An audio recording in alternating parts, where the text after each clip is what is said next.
Boa noite, eu vou falar um pouquinho sobre sistemas baseados em conhecimento para a disciplina de inteligência artificial da professora Denise. Os sistemas baseados em conhecimento, eles são sistemas, como o próprio nome diz, que se baseiam no conhecimento em alguma coisa.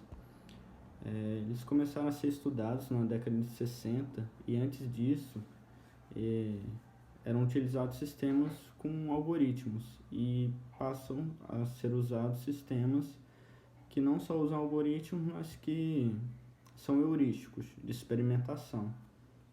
Eles tiveram imersão no mercado em 1980, mas, como eu já disse, eles eram estudados em universidades desde 1960.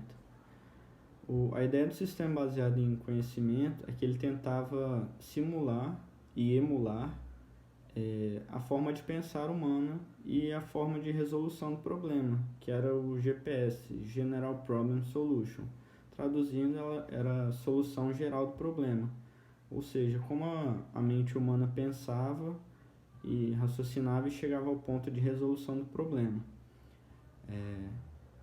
O sistema baseado em conhecimento ele é dividido em 3 gerações. A primeira é de 65 a 70, a década, e eles utilizavam basicamente uma área de domínio de conhecimento humano para a resolução dos problemas.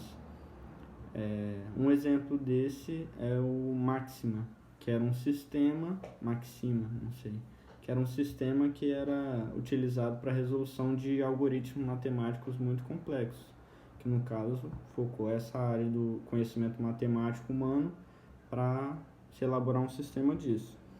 A segunda geração ela vai de 70 a 75 e além do conhecimento específico de um domínio da área humana, se utilizava a experiência, no caso a incerteza, que é dado como até o início do machine learning, que no caso você resolve o problema, mas através da incerteza também se tem um aprendizado disso. E um exemplo de sistema que foi criado na época foi o Hearsay, que é de reconhecimento de voz. E a terceira geração foi da década de 80 até hoje. E ele utiliza o que eu já citei antes, algoritmos, incerteza e aprendizado disso, e utiliza estruturas mais complexas, como a gente já conhece hoje. No caso, a área de conhecimento humano se expandiu muito, assim como sistemas. E alguns exemplos são sistemas que detectam glaucoma, prescrevem tratamento de doenças pulmonares e até mesmo sistemas que fazem a configuração de sistemas computacionais por inteiro. Então, a aplicabilidade que a gente tem nos sistemas baseados em conhecimento, as áreas que a gente pode citar, como está aqui no slide, a gente pode falar que elas são aplicadas em áreas comerciais, industriais, na parte da engenharia, medicina, ciências e negócios. Agora, custos que a gente pode dizer, a gente pode falar que os verdadeiros custos da implantação tecnológica da ciência baseada em conhecimento são poucos compreendidos. Por quê? Pois depende de algumas variáveis, como o tamanho do projeto, onde o sistema irá operar e várias outras variáveis. Então isso tudo pode fazer com que o custo varie demais e a gente não pode dar um valor exato de quanto custe uma implantação do sistema baseado em conhecimento para tal área que vai ser aplicado. Agora, os benefícios. A gente pode falar que os benefícios poderiam ser velocidade em realizar tarefas complexas, aumento de qualidade das tarefas realizadas, erros reduzidos, custo reduzido das atividades, diminuição de pessoas necessárias para a realização de uma tarefa, tempo de treinamento reduzido, decisões melhoradas, melhor atendimento ao cliente, entre outras. Benefícios, como eu disse, benefícios são esses. Eu também posso citar, por exemplo, um exemplo da American Express, que eles alegam que o sistema assistente de seu autor, que avalia se concede ou nega crédito a seus clientes, são reduzidos as decisões de negar crédito em 1/3, o que faz com que a empresa estima o equivalente de 27 milhões de dólares por ano, né? Isso já é um custo bastante reduzido para uma empresa, é muito dinheiro. Então, essas são as aplicabilidades.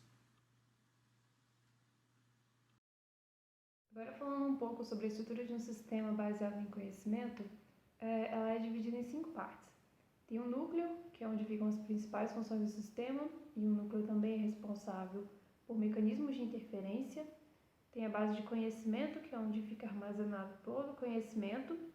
Tem a memória de trabalho, que é onde ficam conclusões intermediárias, o processo de raciocínio e respostas fornecidas pelo usuário durante a interação. Tem a base de dados, que o sistema pode estar interagindo com ela para obter ou para estar armazenando algum dado. E tem a interface, que é responsável pela obtenção de informação junto ao usuário. Eu vou falar sobre o funcionamento do sistema baseado em conhecimento. O conhecimento ele é armazenado em forma de código de programa.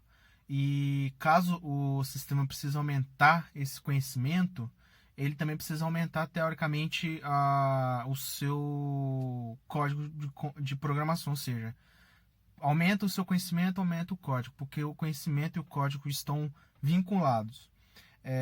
Para se poder, para um sistema baseado em conhecimento chegar perto de uma solução de um especialista ou próximo de um especialista, ele precisa ter alguns requisitos, que é ter uma grande quantidade de conhecimento, conseguir acessar ele de forma instantânea, porque isso simula o nosso conhecimento, que a gente acessa ele de forma automaticamente, e capaz de raciocinar adequadamente com este conhecimento. O conhecimento adquirido ele tem que saber o que fazer com ele da melhor maneira. E esse algoritmo, o baseado em conhecimento, ele possui duas decisões. Ele é baseado em cima de dois tipos de algoritmo.